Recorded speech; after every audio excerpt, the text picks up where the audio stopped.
आज का जो हमारा टॉपिक होगा वो होगा dispensing to out patients. Out patients क्या होते हैं? सबसे पहले हमारे को ये समझने की बात है कि आउट पेशेंट्स क्या होते हैं। आउट पेशेंट्स क्या होते हैं? कुछ इन पेशेंट्स होते हैं, आउट पेशेंट्स होते हैं। दो तरह के पेशेंट्स होते हैं। इन पेशेंट्स वो होते हैं जो हॉस्पिटल में मौजूद होते हैं, मतलब जो हॉस्पिटल में रह रहे होते हैं, उसको इन पेशेंट बोलते हैं। बहुत ही इजी लैंग्वेज में समझाने लगी हूँ। आउट पेशेंट वो होते हैं जो बाहर से, मतलब घर में कोई पेशेंट है, आप उसके लिए दवाई लेने जा रहे हो, तो वो जो पेशेंट होगा वो क्या कहलाएगा? Out patient. अगर कोई आउट पेशेंट आपकी फार्मेसी पर आता है तो आप उसको किस तरह डिस्पेंस करोगे?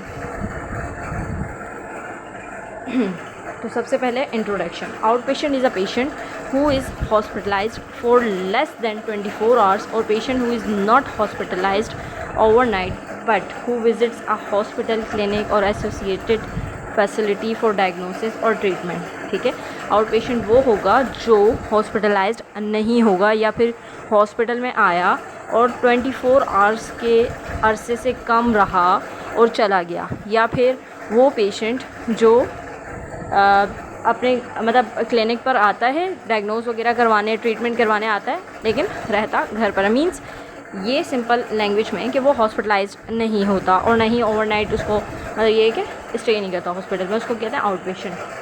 Hospital divide out patient load into 3 categories: emergency care, tertiary care और primary care. Hospital divided out patient load in 3 categories. ठीक है, हॉस्पिटल ने 3 कैटेगरीज में ऐसे पेशेंट्स को कैटेगराइज किया है, जिसमें सबसे पहले आता है emergency care, secondly tertiary care and third primary care. Emergency care की बात करें तो अ पर्सन गिवन इमरजेंसी और accidental care for conditions which require immediate medical attention suffering from serious health conditions or illness।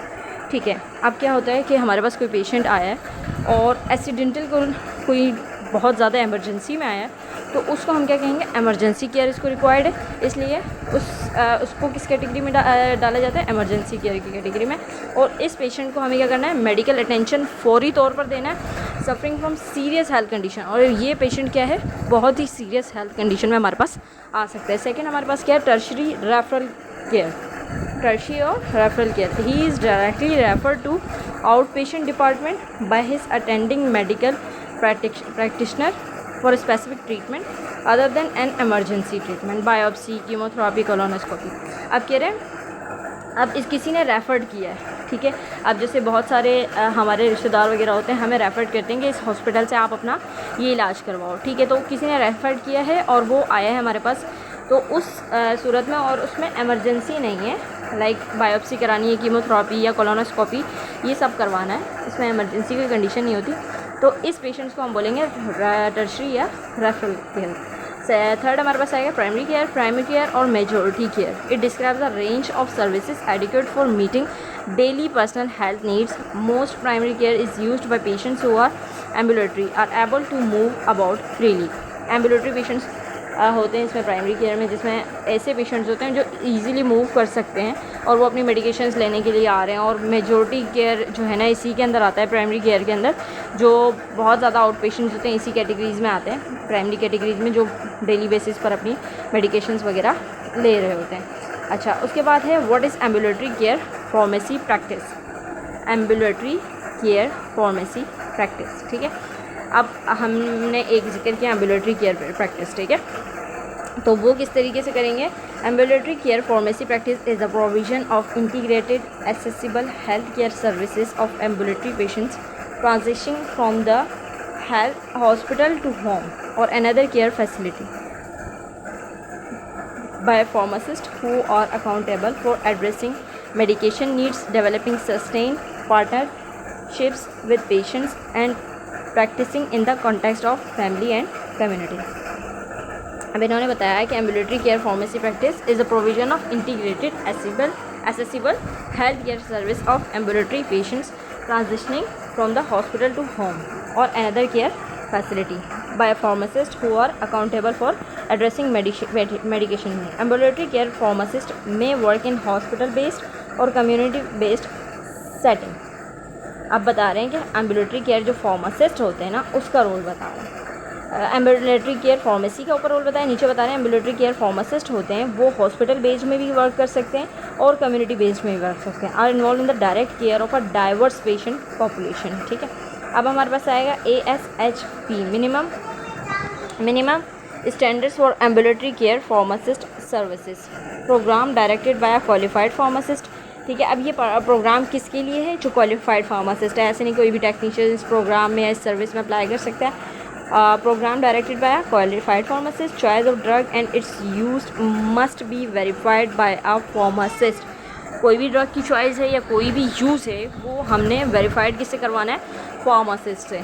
All medications dispensed must be completely and correctly labelled and packaged. जितनी भी medication है जो कि आप dispense कर रहे हो वो कम्प्लीटली लेबल्ड होनी चाहिए, कम्प्लीटली और करेक्टली पैकेज्ड भी सही होना चाहिए। ठीक है, upon dispensing new medication pharmacist ensure that patient receives and understand all it's information.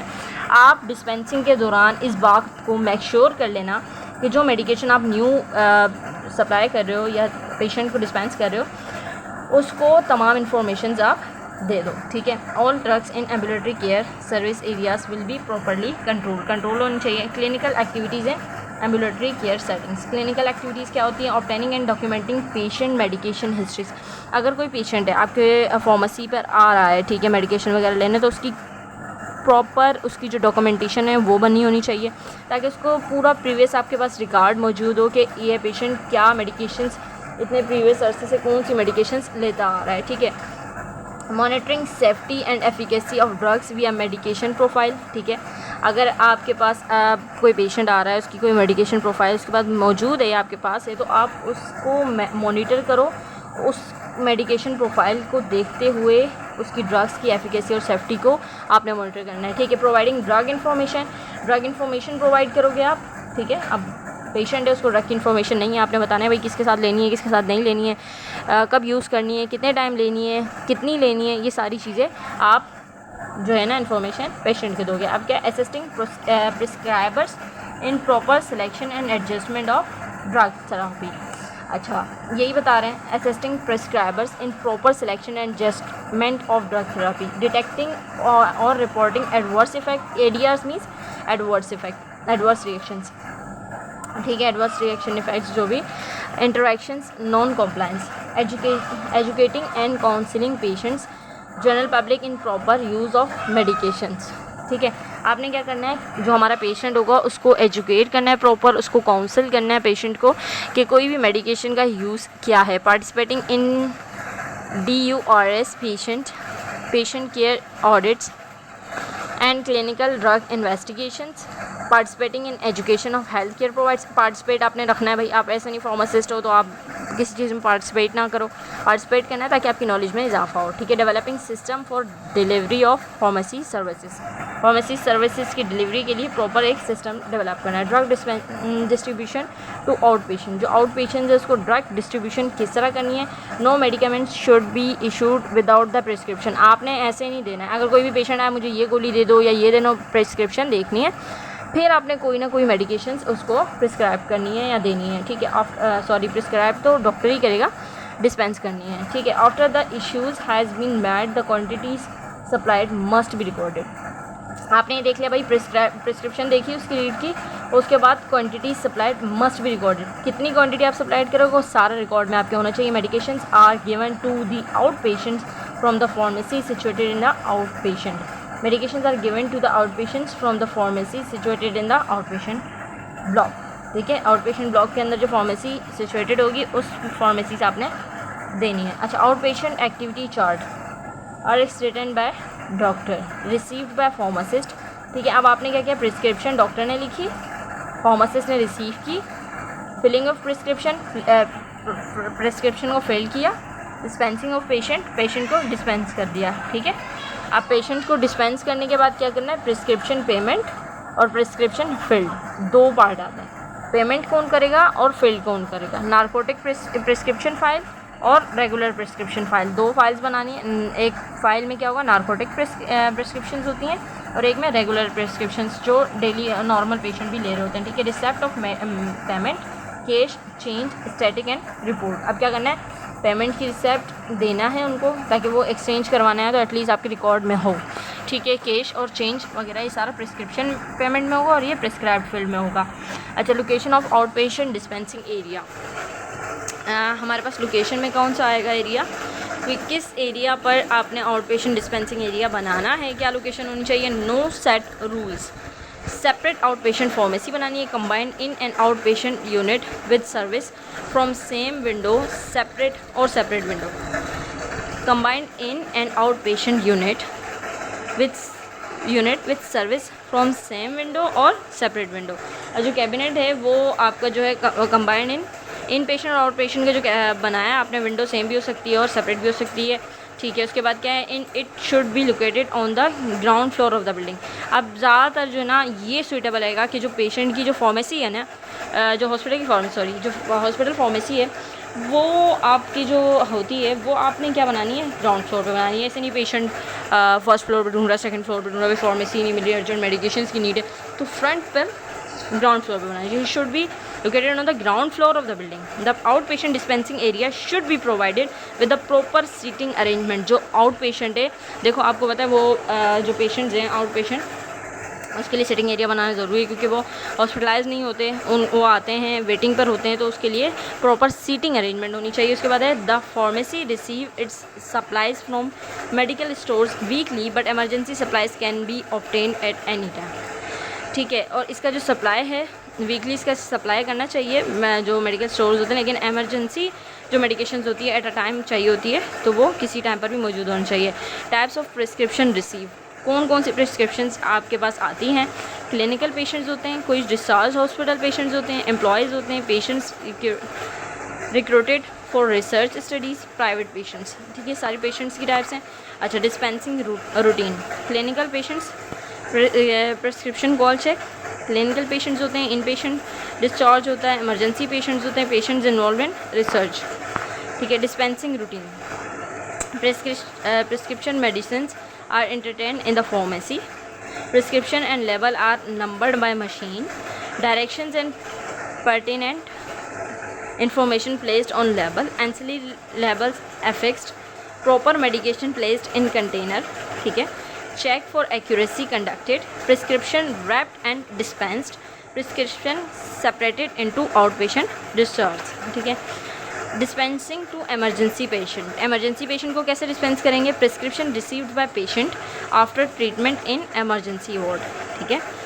आपने क्या किया, एमरजेंसी वार्ड में ट्रीटमेंट हुई तो आपने प्रिस्क्रिप्शन पेशेंट से ली, डिस्पेंसिंग प्रोसीजर को फॉलो किया, medicine ETC are capped in ready access in emergency depart के अंदर जो हमारे पास मेडिकेशंस होगी वो बिल्कुल रेडी एक्सेस में रखनी चाहिए। Punch cards are stored with medication and used for billing and recording purpose, ठीक है। पंच कार्ड आपने क्या कर दिया, बिलिंग और रिकॉर्डिंग पर्पस के लिए आपने स्टोर कर दिया उसको। What is pharmacy residency program, अब फार्मेसी रेजिडेंसी प्रोग्राम क्या होता है, इसका ये लिंक मौजूद है इधर, ठीक है, और ये इसकी बुक भी मौजूद है, इसमें से आप पढ़ भी सकते हैं। अच्छा, what is pharmacy residency practice, a pharmacy residency is an organized directed post-graduate training program in a defined area of pharmacy practice. Increasingly, many employment opportunities indicates a short preference for individuals who have completed an ASHP accredited residency. जिसने ASHP accredited residency जिसका हम previous पढ़ रहे थे वो clear कर लिया है, और ये पोस्ट ग्रेजुएट प्रोग्राम है। पोस्ट ग्रेजुएट 1 ईयर में क्या पढ़ते हैं, 2 ईयर में क्या पढ़ते हैं, ये सारा हम आपको बताएंगे। Post graduate year 1 pharmacy residency program offer broad based 12-month post graduate curriculum that offers training opportunities in acute care, ambulatory care, drug information and drug use policy development, clinical service and practice leadership in terms of operation, clinical practice and research. अगर आप clinical practice hospital site पर हो तो आप ये post graduate 2 years के programme कर सकते हो।